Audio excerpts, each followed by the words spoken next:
135 గజాల భూమి కేవలం 8 లక్షలకే. ప్రతి నెల 10,000 monthly rental income. Hussain Sagar లో గణేష్ నిమజ్జనం అంశంపై భాగ్యనగర ఉత్సవ సమితి ఆధ్వర్యంలో తాజాగా హైదరాబాద్ ప్రెస్ క్లబ్ లో సమావేశం ఏర్పాటు చేశారు.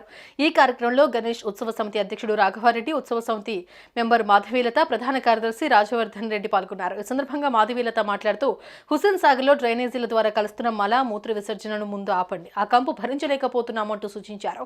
ఎప్పట్లాగే గణేశుడి నిమజ్జనం హుస్సేన్ సాగర్ లోనే చేస్తారని, అందుకు ప్రభుత్వానిదే పూర్తి బాధ్యత అని, లేదంటే ప్రత్యామ్నాయ స్థలాన్ని చూపించాలని తెలిపారు. ఇలా కాకుండా ఆంక్షలు అడ్డుకుంటే మాత్రం విగ్రహాలను మండపాల వద్దే కొత్తగా వెలిసిన దేవాలయాలుగా పూజలు చేస్తామని మాధవీలత అన్నారు. అనంతరం ఉత్సవ సమితి అధ్యక్షుడు రాఘవారెడ్డి మాట్లాడుతూ హైకోర్టు ఉత్తర్వులపై అనేక పుకార్లు వస్తున్నాయని, 2022-23లో మాదిరిగానే గణేష్ నిమజ్జనానికి తెలంగాణ రాష్ట్ర ప్రభుత్వం అనుమతిని ఇవ్వాలని కోరారు. ఈ సామూహిక నిమజ్జనం అనేటటువంటిది 1980లో ప్రారంభమైంది. 45 సంవత్సరాలైంది. నిరాఢకంగా జరుగుతుంది. ప్రపంచంలోనే ఒక ప్రత్యేకమైనటువంటి యొక్క పండుగగా ఇది గుర్తింపు పొందింది. నిమజ్జనం అనేటటువంటిది అనంత పద్మనాభ చతుర్దశి అనేటటువంటి ఒక పంచాంగంలో ఉండేటటువంటి ఒక తేదీ తిథి మీద జరుగుతుంది. మంగళవారానికి సంబంధం లేదు. అయితే ఈ సంవత్సరంలో ఒక విశేషత ఉంది. ఏంటంటే 1948 సెప్టెంబర్ 17 ఆ రోజు అనంత పద్మనాభ చతుర్దశి. ఆ రోజే నిమజ్జనం కూడా జరిగింది, నిజాం కూడా దిగిపోవడం జరిగింది.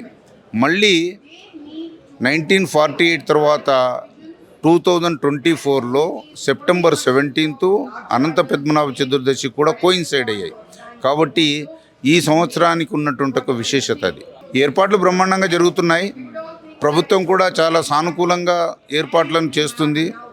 3 సార్లు అధికారులతో కమిషనర్ లెవెల్లో, అట్లాగే ఇన్ఛార్జ్ మినిస్టర్ లెవెల్లో, చివరిగా చీఫ్ మినిస్టర్ లెవెల్లో కూడా అన్ని శాఖలకు సంబంధించినటువంటి వాళ్ళని కూర్చోబెట్టి, ఉత్సవ కమిటీ వాళ్ళని కూర్చోబెట్టి ఈ ఏర్పాట్లను సమీక్షించారు.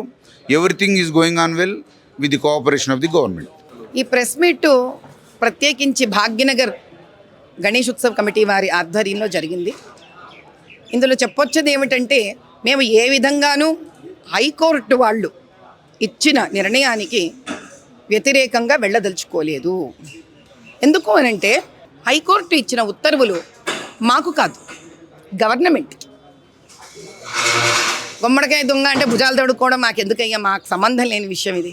మేము కానీ, మా హైందవ కుటుంబాలు కానీ, హైందవ అన్నదమ్ములు అక్క చెల్లెళ్ళు ఎవరైతే అతి ప్రేమతోటి, చాలా సంతోషంతో, భక్తి శ్రద్ధలతోటి వినాయక మండపాలను స్థాపించి వినాయకుడి ప్రాణ ప్రతిష్టాపన చేశారో, హైకోర్టు వాళ్లకు ఉత్తర్వులు జారీ చేయలేదు. హైకోర్టు చాలా క్లియర్గా జిహెచ్ఎంసీకి, స్టేట్ గవర్నమెంట్కి ఇచ్చింది. వాళ్ళు చూసుకోవాలి కదా నాయన. అది కూడా చెప్తూ ఈరోజు కంగారు పడకండి, టెన్షన్ తీసుకోకండి, హాయిగా మీరు మండపాలలో వినాయకుడి పూజలు చేసుకుంటూ ఉండండి.